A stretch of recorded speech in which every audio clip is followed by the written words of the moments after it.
You are going to hear this for the first time here. Honest to God, I am beginning to wonder whether Donald Trump is literally being haunted by the ghost of Jeff Epstein. Now, I know what you're saying. Ghosts aren't real. But you and I know that, or at least I hope they're not real. But Donald Trump has a brain in which everything swirls around in a toxic brew. He has Obama in there living rent free. So he already has a mind in which he appears to be figuratively haunted. But what if his brain chemistry is such that he is feeling literally haunted, that he is hallucinating the ghost of Jeff Epstein? I think that's what's happening to him. And I have good reason and some academic theory to back this up. So, my question of today's show is as follows: Is Epstein haunting Trump? So, let's first ask this by acknowledging that Barack Obama is living rent free in Donald Trump's brain. He is there. He is there laughing at Donald Trump. And in fact, last night, here is what Trump had to say because his team has told him, don't talk about Epstein, right? He wants everyone to shut up about it, but he kept writing and talking about Jeff Epstein. So now they've told him, don't talk about Epstein. But when you tell someone, don't think of an elephant, they think of an elephant. And Epstein is haunting him. And so, even behind Obama's laughing at him is a ghost, the ghost of Jeff Epstein. So, here we have Barack Obama mentioned last night by Donald Trump on Truth Social. Obama himself manufactured the Russia hoax. Crooked Hillary, Sleepy Joe, and numerous others participated in this, the crime of the century, irrefutable evidence, a major threat to our country. First of all, there wasn't a Russia hoax. Uh, I mean, it's really crazy, but it's true. Even Tulsi Gabbard, who has been recently on television claiming she is going to arrest Barack Obama. I'm sorry, that she thinks Barack Obama should be indicted by the Department of Justice for his role in publicizing the fact that Donald Trump was, even if he wasn't coordinating, participating and asking Russia to help him crush Hillary in the 2016 election. Um, Tulsi Gabbard has on camera, we have the receipts, acknowledge that Russia did interfere in our election. So this isn't going to go well. But my friends, that's kind of not the point. Because the point is, these people, Joe Biden, Hillary Clinton, and Barack Obama, are there in his brain. And the thing is, he's used to speaking about them. But behind there, every time he mentions Biden or Obama or Clinton, what's going on is he is covering for. It's like a conversion reaction, if I remember my psychology well, where he is thinking about Jeffrey Epstein. So let's add to this. Why, by the way, is Donald Trump so damn obsessed with Barack Obama? I think you remember. It was that White House Correspondents' Dinner, and he is not laughing as Obama was laughing at him. Now, I've got more. Donald Trump is obsessed with this concept that maybe Jeff Epstein is alive. He doesn't understand why people are still thinking or talking about Epstein. He doesn't want him out of sight, out of mind. He should be dead. And this is literally what he said the other day. I don't understand. I don't understand it. Why they would be so interested. He's dead for a long time. He was never a big factor in terms of life. It's the opposite. Jeff Epstein was a big factor in Donald Trump's life. He introduced Donald to his current wife, Melania Knauss, now known as Melania Trump. Jeffrey Epstein, when Donald and Ivana got divorced in 92, said to Donald, I got you in the divorce. Guess who got Ghislaine? It was Ivana. We have heard reporting that Ivana arguably, allegedly, helped Ghislaine procure young girls for Maxwell. So he was a big factor, and Donald Trump is trying to wish his ghost away. Now, you may say, Jen, this is a little silly. And I would say Donald Trump is a lot silly, but I would also say I brought my effing receipts, friends. So here's what I'm bringing to you. There is a book, academic book, that was published in 1996 by Professor Mark Pizzato. And this is in a nutshell, what the book is about. The title is Ghosts of the Theater and Cinema in the Brain. Now, I just want to remove this for a second and say why I'm turning to this. Donald Trump's imagination, in addition to being obsessed with anyone who hurts his ego, Donald Trump, I believe, is actually being chemically in his brain haunted and hallucinating Jeff Epstein. I think he cannot get the man out of his brain. And the reason why I'm hypothesizing that is Donald Trump, as you know, the other day hallucinated that his uncle John Trump had met with a Unabomber. Like, Donald Trump's imagination is very fertile when he wants to believe something, right? The other thing is cinema, movies in particular.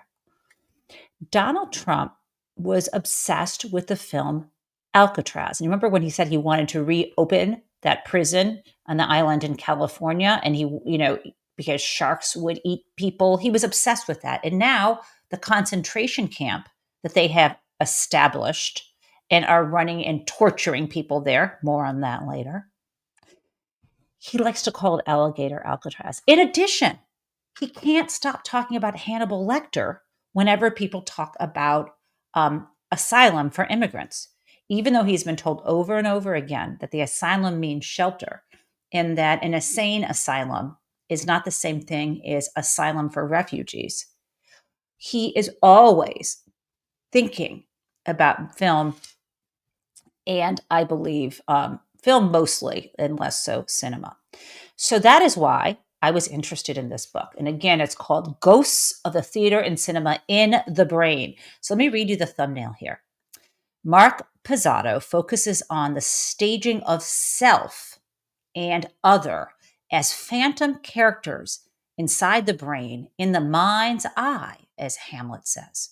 He explores the brain's anatomical evolution from animal drives to human consciousness to divine aspirations through distinctive cultural expressions and stage and screen technologies. Okay, so let me just back up and we can think about this kind of in layperson's terms from your own experience. When someone talks about development of the self and the other, I think you have seen this best demonstrated iconically when someone has the devil on one shoulder and an angel on the other, and they're talking to that person, telling them what to do, right? Both part of when you're having a dilemma, making a decision, you can have different parts of your brain arguing. Similarly, when you are angry at someone, and I think we've all had someone that maybe bothered us. I'm not someone who holds a lot of grudges, but there are people in my past who I sometimes return to and think about a scene about how angry I am at that person. And when you think about what you're angry about them or their behavior toward you, it's something about the way in which they see you in a negative light. They project onto you a version of what you consider yourself to be somehow diminished or less than. And you have to ask yourself, why do you return to that? And it's because deep down, we are all slightly insecure that maybe we are actually that really shitty version of ourselves, right? So it's normal to think of that. And it's especially normal to return to those slights when we are fragile or actually feeling less than. And we are fighting with that person, but we're actually fighting with a part of ourself. It's kind of like projection, right? Fine. So let's continue with this. This author, I don't have much from this book, but I want to give him credit. Remember, here he is, Mark Pizzato. So this is just one page of this. This is from the introduction. I'm going to convince you that not only do ghosts exist, but Donald Trump is being haunted by Jeff Epstein. Here we go. Do ghosts exist? Many people now and in the past have experienced them. A sensed presence, a touch, sight, or sound associated with the personality of someone who has passed away, yet seems to linger in a certain place or return at a specific moment. Boy, I have felt that, right? You think it's real, but it's not, right? But I have felt that. Okay. Whether ghosts, gods, and other supernatural beings exist in the non-physical realm is a matter of cultural context and personal faith. But any human being may experience the continued presence of someone who has died, sensing that person through memory and fantasy in the mind's eye, as Hamlet says, just before he is told that others have seen his father's ghost externally as well. This book explains both the external depictions of ghosts and gods in drama and films of various cultures and the internal theater of an illusory self and other contained within, yet shared between human brains. In order to investigate both cultural and neural ghosts, I use the philosophical dimensions of cognitive science and psychoanalysis, especially the revisions of Freud by Lacan and Zizek. And I seek their possible material foundations in neurology and evolutionary psychology. Through these various disciplines, I hope to engage the reader's own sense of ghosts in the external and internal theaters of science, art, and personal experience. One last bit. Again, this is Mark Pizzato from his book, Ghosts of Theater and Cinema in the Brain from 2006. Ghosts in the brain matter in a double sense. Ghosts of personalities that have influenced one's life, plus phantom images and concepts of self exist in the brain matter, in the neural circuitry of each person's particular experience, memories and fantasies through the shared evolutionary structure of the human brain's anatomy. But ghosts also matter in the brain through the collective projection and a variety of cultural displays from stage to screen, from ancient to postmodern. By focusing on ghosts in the brain and in the drama, and he continues. Okay, so I'm going to stop there. Neural ghosts, cultural ghosts. Jeff Epstein is Donald Trump's ghost, and he wants this ghost to go away. Now, you may say, what are you talking about? Let me just share with you. I got more slides because I'm making my point here. And I hope you don't feel haunted too. Let's listen. Way back when, in 2000, I've played this for you before, but I'll play it again. Donald Trump sat down with an interview with Jonathan Swan and spoke about Maxwell. Let's play this. President, the other day a reporter asked you about Ghislaine Maxwell. You said, quote, "I just wish her well, frankly. I've met her numerous times over the years, especially since I lived in Palm Beach, but I wish her well, whatever it is." Mr. President, Ghislaine Maxwell has been arrested on allegations of child sex trafficking. Why would you wish such a person well? First of all, I don't know that, but I do know that She has. She's been arrested for that. You know her that. friend or boyfriend Epstein. was either killed or committed suicide in jail. So he's asked this question, why did you wish Ghislaine Maxwell well, right? This is when she'd been prosecuted for her role with Jeff Epstein. And he says her friend or boyfriend Jeff Epstein was killed or committed suicide in jail. That's the first thing, right? He sees Epstein, right? He needs to say that he's dead. Let's keep going. She's now in jail. Yeah, I wish her well. I'd wish you well. I'd wish a lot of people. She's now in jail. So jail is a place he associates with death, with being killed or committing suicide. So he's wishing her well in jail. Okay, so remember that.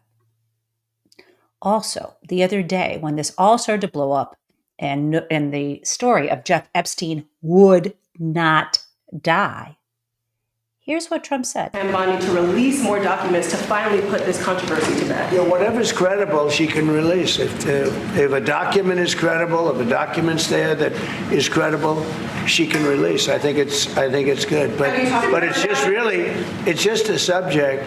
He's dead. He's gone, and all it is the Republicans, certain. It's just a subject. He's dead. He's gone. Not so fast, Donald Trump. Jeff Epstein has come back to life. He is a zombie lurking in Donald Trump's brain. And I have put this together to show you what might be haunting him. And this is designed, this is what I have here is designed to show you. Oops, let me just remove this. I'm sorry. I just want to make sure I have this right. Right. Yes, I'm sorry. This is designed to show you a time frame when we know for sure that they were acquainted. My first slide here is 1992. This is roughly when Ivana and Donald were divorced. And this is a shot of, we know that they were hanging out together for a decade before Epstein's plea deal. So 1992 is when we know they really kind of got together. Now, what else do we know as friends? And by the way, that photo wasn't designed, the party they had at Mar-a-Lago was not linking with when they became friends. We've got 1992. They probably knew each other in the 80s as well. So let me share this with you. What is this? This is a photo that the woman who now goes by Katie Johnson shared in a Daily Mail article. This is what she looked like when she was around 13 years old. She said, this is this piece that in 1994, so 92, we know that they become very close, Epstein and Trump. In 94, this is the allegation that she was raped by Donald Trump and Jeff Epstein. Okay, that's 94. You could see why Epstein would be haunting him. Then we have 96. This is on the right is Maria Farmer when she was in her 20s. And then there is her teenage sister from that time. Ms. Farmer said she recalled being scared as Mr. Trump stared at her bare legs and Mr. Epstein entered the room, and she recalled him saying to Mr. Trump, no, she's not here for you. The two men left the room, and Ms. Farmer said she could hear Mr. Trump commenting that he thought Ms. Farmer was 16 years old. That was 1996. Now we have sometime around that same era, in 1996, you see, this is a photo. Let me just be clear. In around 1996, my friend E. Jean Carroll, who you can see in this photo, was raped by Donald Trump in a dressing room at Bergdorf Goodman. I must say that in the trial, they found, the jury found Donald Trump liable for what was called sex abuse, but the definition of that under New York law involves raping someone with your fingers. Okay, so there's that. Sorry to be explicit. The photo you see here is, and that happened, and the reason why I'm mentioning Epstein there, why am I mentioning Epstein? Because I have been told that the first person, not the first person, but immediately after this sexual assault, Donald Trump told Jeff Epstein about it, right? And that has been reported. So he communicated that, boasting about it to Epstein. This photo, of course, is from prior to 96 because this is when Donald and Ivana were still together, and that's E. Jean Carroll in that photo. Okay, so we've got 96. Then what is next? After 1996 is 1997. Still Jeff Epstein, a big factor in life, in the flight logs. These are really the flight logs that were released. Flight logs list Donald Trump on a January 1997 flight on Jeffrey Epstein's private jet from Palm Beach to Newark, New Jersey. And there's a handwritten note on that flight log. I think that you can, I don't know if you can fully see it. Handwritten note saying that Donald Trump was, you can kind of see it in there. It's very tiny. Sorry about that. That Donald Trump was joining him. And he flew on Epstein's plane many times in the 90s. So that's happening in that era. Then we get, holy moly, right around that time, we get the fact, this is from, because that was 97, the flight log. In 2000, this is Donald with Melania and Jeff Epstein and Ghislaine Maxwell. They're here together in February of 2000. This is shortly after Epstein introduced Donald to this model. What else do we have? Then in 2002, still Epstein. This is when it was when Donald Trump was interviewed for New York Magazine, when he said he thought Epstein was a terrific guy. He's a lot of fun to be with. It is even said that he likes beautiful women as much as I do. By the way, and a lot of them are on the younger side. I'm sorry. So that was 2002.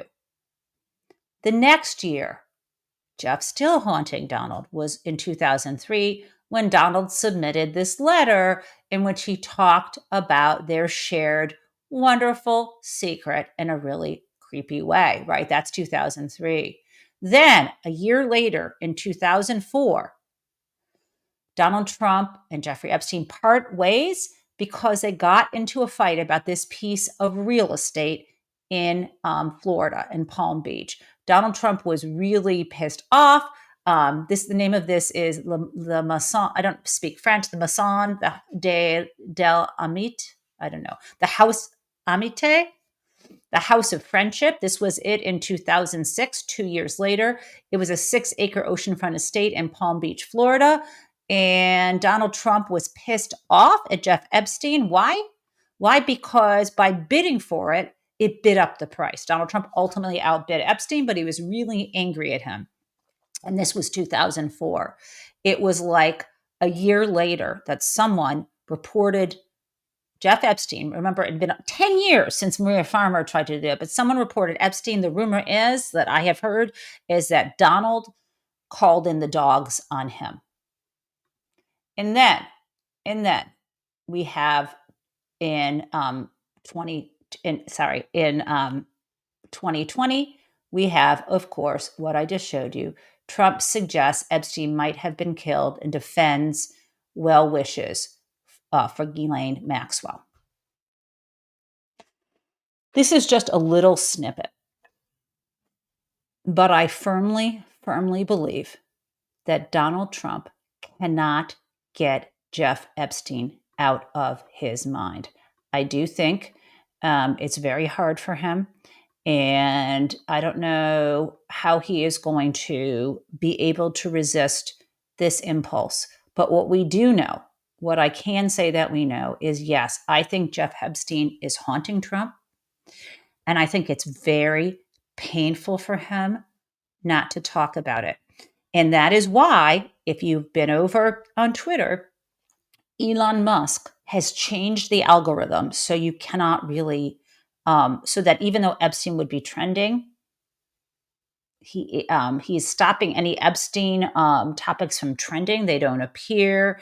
There's a huge effort to suppress any discussion of this, which brings us, though, out of social media and into politics.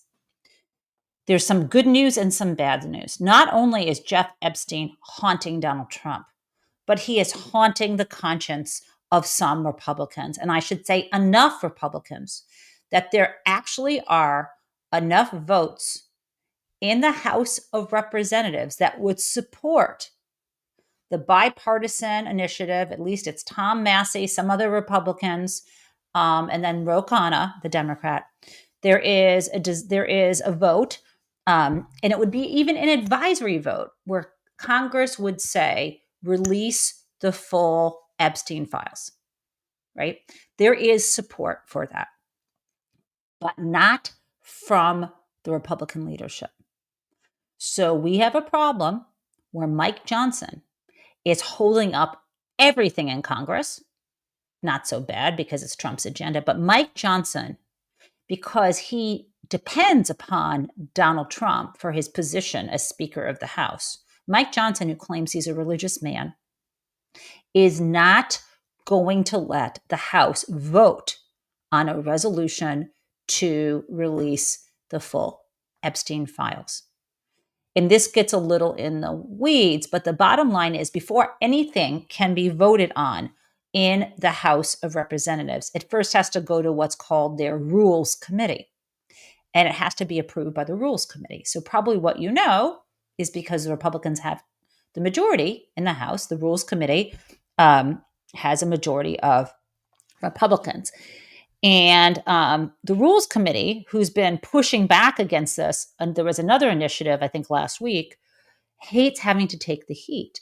So Mike Johnson isn't even letting this resolution go to the Rules Committee because the Rules Committee doesn't want to have to be on the record again, standing in the way of the ghost of Epstein finally having a voice, finally saying, I did not act alone, finally incriminating Donald Trump.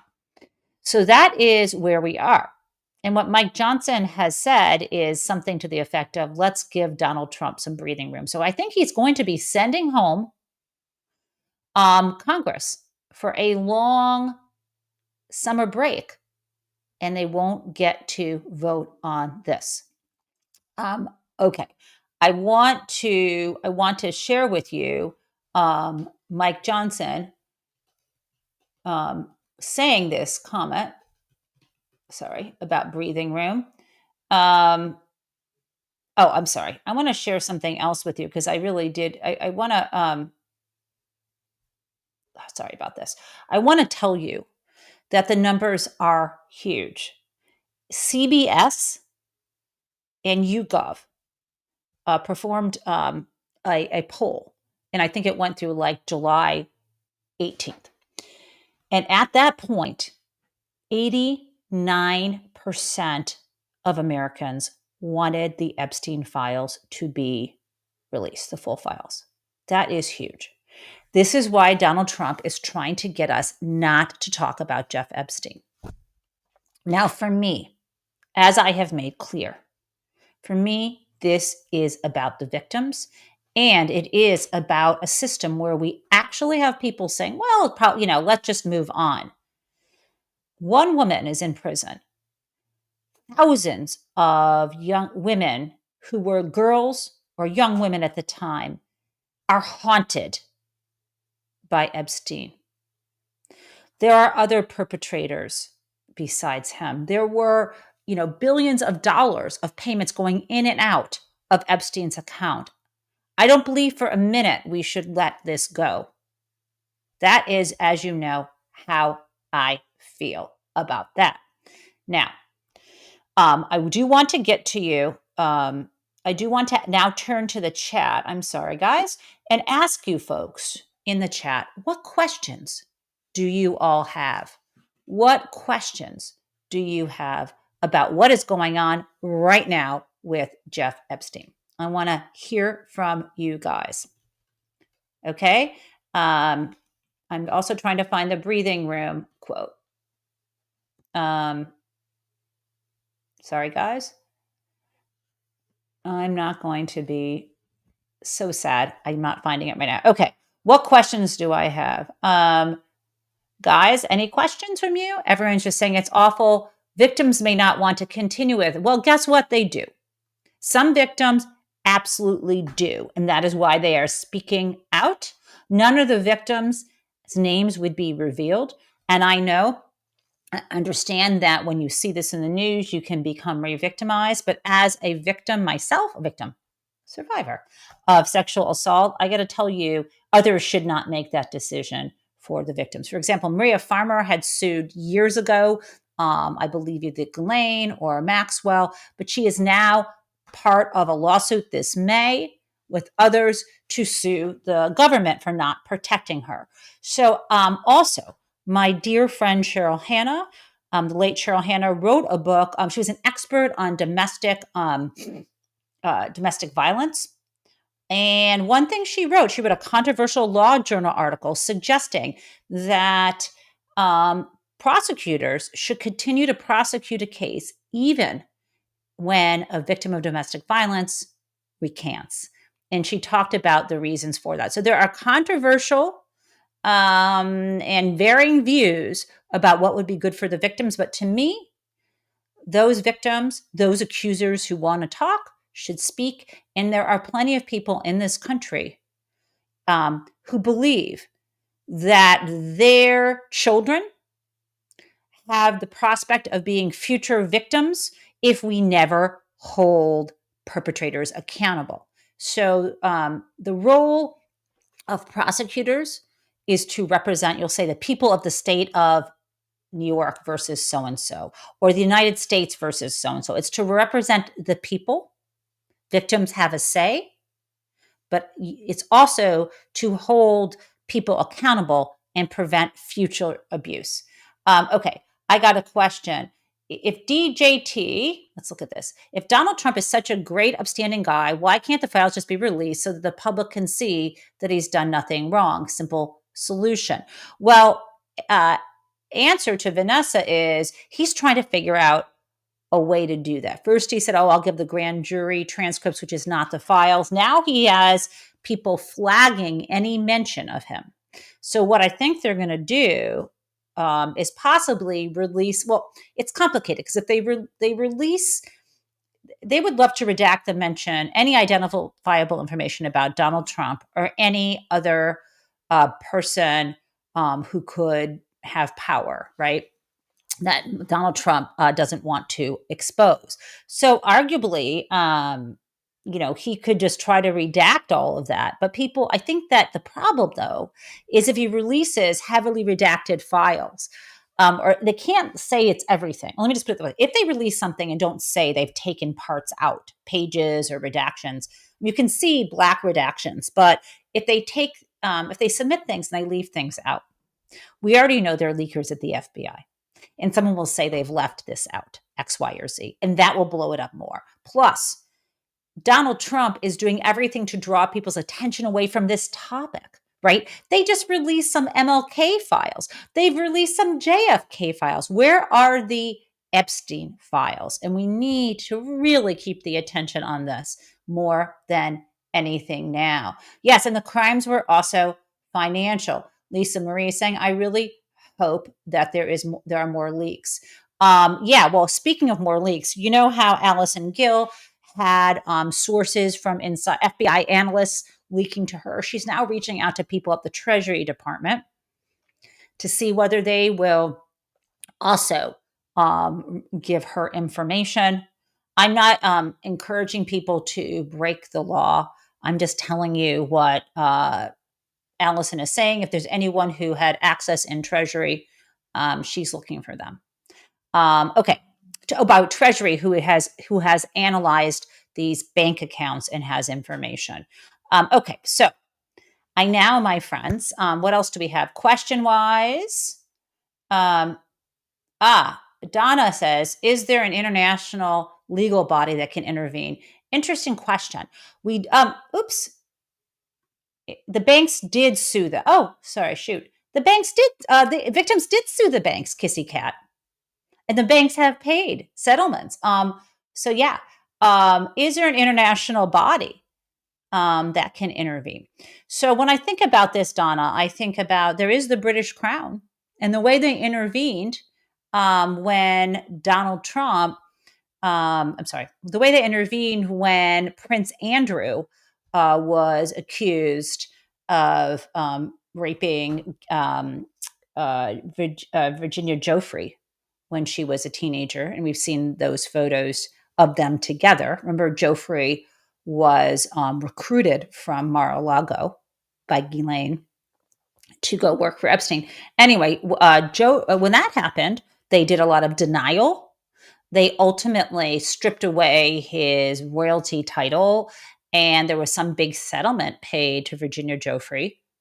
But that wasn't enough for her to get rid of her demons, for her to extract herself from the abusive relationship she entered into allegedly with her husband, who helped her escape Epstein, but when she was still a broken person. Now she's gone. The victims still suffer. Liz Selleck says, days ago, I wondered if it could all be destroyed by Bondi.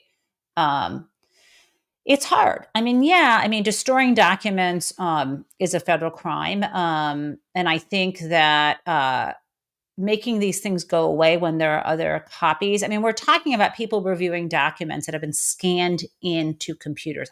I'm guessing it's electronic or digital review, right? The reason why they wouldn't let the analysts have the originals is they probably think they could run off with them or make copies or scan them in, right? So I think it's all on the computer. I think it'd be very difficult, the way Allison Gill has described it, now that 1,000 people had access to these documents, for her to somehow try to destroy something.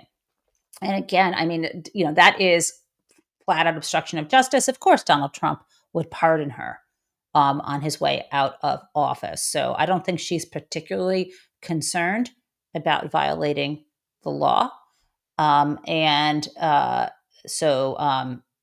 Actually, let me just think about if that would be, if there is litigation ongoing right now, such as the Maria Farmer case, and she were to destroy documents, I think in that context, that would be an official proceeding. So we could look at that as a crime. I'm just thinking this through. But again, she would be pardoned. Other questions. Elon has been very quiet. Yeah, he has. Okay. So Kissy Cat says, now we know why Trump took all the boxes. There's a lot of stuff that he took. I think it's all about wanting evidence, wanting to blackmail people as well. Okay, I've got a double dose of Crazy Town now. I know I told you that I was going to talk about another topic, but we're getting close to the end of the show, and I want you to have this double helping of Crazy Town. Here we go.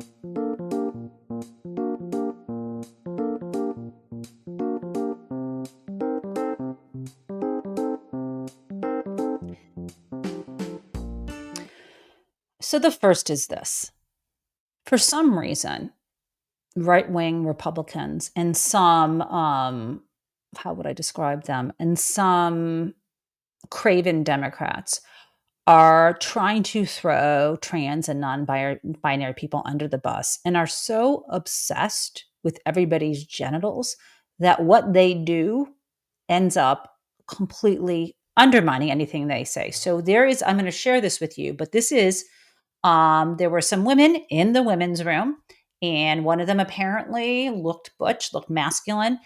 And so in order to make sure there were no quote unquote men in the ladies' room, people who, I'm not sure how they're defining who is a man, but in this case, this woman is a woman, and biologically, I have to, there's gender, there's sex, but biologically she was born at female, still considers herself to be female. When a complaint, I guess, came out that a man was in the bathroom, they sent in men.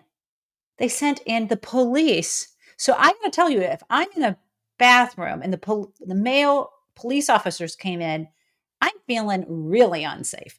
Let's watch this. It's crazy. They came in here in the girls' restroom because I'm a girl, and they didn't think I was a girl. So they try to come take me away because I'm a girl.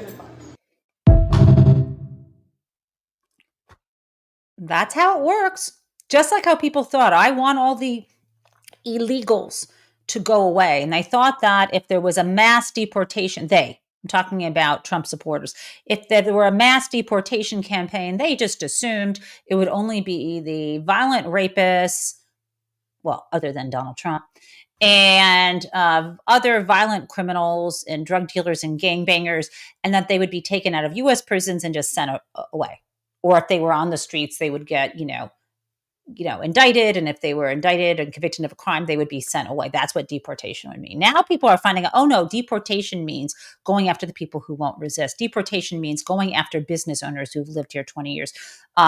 Mass deportation means setting up concentration camps where people are dying and being rushed away people are getting very sick, being rushed away by ambulances where it's like Abu Ghraib right here in Florida. Yeah. So if you don't think things through, and you don't realize you're being manipulated by sadistic white supremacist assholes, then you are going to not realize that the system that you have put in place that has othered people, this is the whole self and other, that have looked at people who are not like you, that you think, othered them so that they can disappear, and then you don't have to face yourself. I mean, it's very complicated. Okay, now, speaking of this, I've got another crazy town of the same ilk. This is a compilation by Mehdi Hassan, who went on one of these YouTube shows where you get one person comes in and debates a bunch of supposedly conservatives, but in this case, it's fascist Nazis. And this is a quick kind of cut of all these instances where you just cannot believe the lack of logic here. As someone put it, these folks are like kids who did high school debate and just shout over other people to get points regardless of what they say. And there's one guy in here wearing a really dark hat and a strange mustache. Oh my gosh, who was it? A friend of mine on Blue Sky put it this way: that this guy looked like the Spanish Inquisition shopping at the Men's Warehouse. And on the other side, I will tell you who said that. First, let me share this video with you. Full of, I don't know what to call you anymore. Conservatives, Republicans, fascists, I don't know. Are your parents Americans or immigrants? No, my parents are United States citizens. But they're immigrants, you said. No, they came here as immigrants. However, but so they I want are to make the immigrants. claim that we cannot I came here as an immigrant. I'm an immigrant. But at this point, when they came, the United People States aren't happy with the way this is going. First, Fourth, Fifth, 14th, 22nd Amendments. Those are my amendments that I came with today. If you don't want to debate them, just say so. Are you supporting like raping innocent women? Nuns, dude. Killing priests? I mean, priests don't brandish guns and kill people. You just refuse to condemn the Nazi Holocaust, my friend. I don't think you're in a position to ask anyone any questions. I said that one pardon against somebody. It was 1,600 pardons. 600 of those were people charged with... one example that you just gave me. I can give you more. Should I keep going? Fine. Shane and I'll say the exact same thing every single time. Then your argument will fall apart. When was the Islamic Republic of Iran founded? 1979. When was Gaza occupied by Israel? Well, the very first time. 67, yes. So... Can we do the maths together? 12 years before the Islamic Republic of Iran existed, Israel was oppressing, occupying, dispossessing the people of Gaza. So your argument makes no sense. Neither of us are economists. It's the economist studies. Don't assume who I am. Are you an economist? I could be. But are you? I could be. Are you? I'm not going to tell you. Are you? I'm going to major in economics, right? Are you an economist? No, not right now. Okay, so when I said neither is economist, I was correct. Just everyone here uses an iPhone designed by an immigrant, is on Gmail designed by an immigrant, is what is on a YouTube show. But you guys all came to a YouTube show founded by an immigrant. You wouldn't be here. But that's a tiny minority. So you all love immigrants, whether you like it or not. We're not going to reach a common ground because you said I'm not American. Please try. I don't think you're American. I'm saying you're not. I don't think you're American. I'm saying you're not American due to values. I don't think you're not American on values either. I think you're a little fascisty, a little racisty. I'm an American citizen. I went through lots of vetting. I took my test. And that's how the guy it over there should be. wants us to leave. But he wants us to leave. When people don't really care about vetting, do they? But it's not really about vetting, is it, my friend? But people should not have You're in the denial. right. You got rid of an American citizen from the country without process. So that's the Fifth Amendment violation. Since I'm not up to date on that specific I can give you more. I'm sure you can. So, well, you weren't aware that American citizens are being deported. It's a pretty big story. Yeah, the maybe if you read the fake news, you might know. I don't think I'm doing this. Is this how you get rounds of applause? You sit in a room with 20 people who agree with you. Wow, amazing. Amazing. That must make you feel good. We should be nicer to you, otherwise you'll deport us. What a great argument. This is the free speech debate camp. It's not your country, my friend. It's our country, whether you like it or not. Kind of amazing. So yes, it was Elizabeth Spire who remarked that that guy wearing, here, let me just show you. I'm going to show you his look. There we go. This guy. Oh, there we go. You're a little fascisty, a little racisty. You're not American on values either. I want to show you this guy that she described him as if the Men's Warehouse. Oh, there we go. As if the Spanish Inquisition was, I can't get him. As if the Spanish Inquisition had shopped at the Men's Warehouse. I just love that. I just love that. Here we go. I want you to see this. I am just cracking up. If I can just pull up that shot. Oh, man. Medi, it's so hard to find this guy. There we go. Look at that. Thank you, Elizabeth Spire. As if the Spanish Inquisition had shopped at the Men's Warehouse. I cannot get enough of that. That's so funny. Okay, and with that, you guys, have a beautiful, beautiful rest of your, is it only Tuesday? Is it really only Tuesday? Okay, have a beautiful Tuesday, and I will see you in the morning.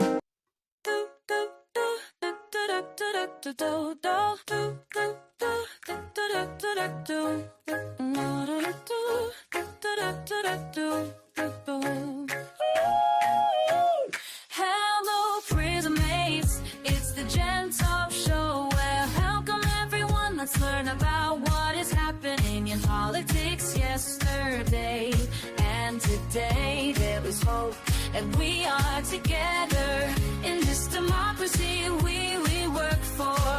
And again, welcome to the Gen Taub Show.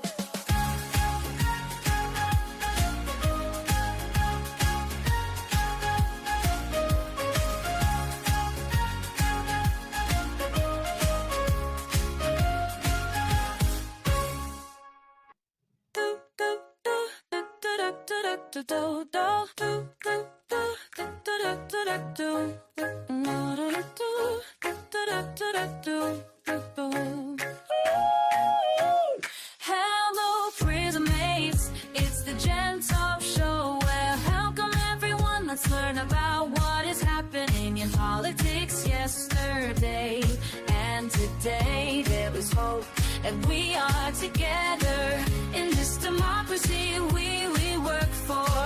And again, welcome to the Gen Taub Show.